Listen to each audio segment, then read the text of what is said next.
ఆత్మాభిమానానికి అహంకారానికి చిన్న తేడా అనేది ఉంటుందండి. చిన్న తేడా కాదు, పెద్ద తేడానే ఉంటుంది. కొంతమందికి ఈ రెండిటికి వేరియేషన్ తెలియదనమాట. అహంకారంతో ఉంటూ దాన్ని ఆత్మాభిమానం అని అనుకుంటా ఉంటారు.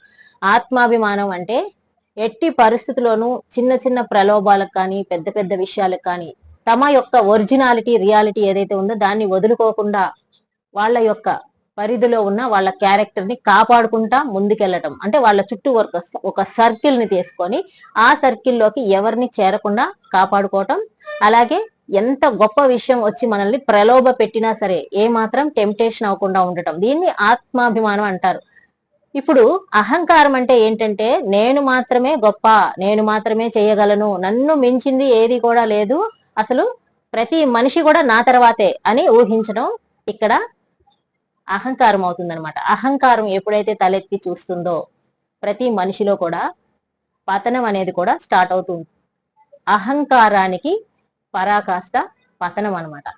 ఇప్పుడు మనం రామాయణంలో గమనించినట్లయితే రావణాసురుడు ఉన్నాడు, అహంకారంతో ఉండేవాడు అనమాట. అది ఆత్మాభిమానం కాదు, అహంకారం. నన్ను మించిన వాడు ఎవడూ లేడు, భగవంతుడు కూడా నా తర్వాతే అన్నట్టుగా అహంకారాన్ని తలకెక్కించుకొని ఉండటం వల్లనే రావణాసురుడికి పతనం అనేది తప్పలేదనమాట. అందుకని అహంకారంతో విర్రవీగేటప్పుడు, నేను మాత్రమే గొప్ప అని అనుకునేటప్పుడు మనకన్నా గొప్ప వాళ్ళు చాలా మంది ఉంటారు అని గ్రహించగలగాలి.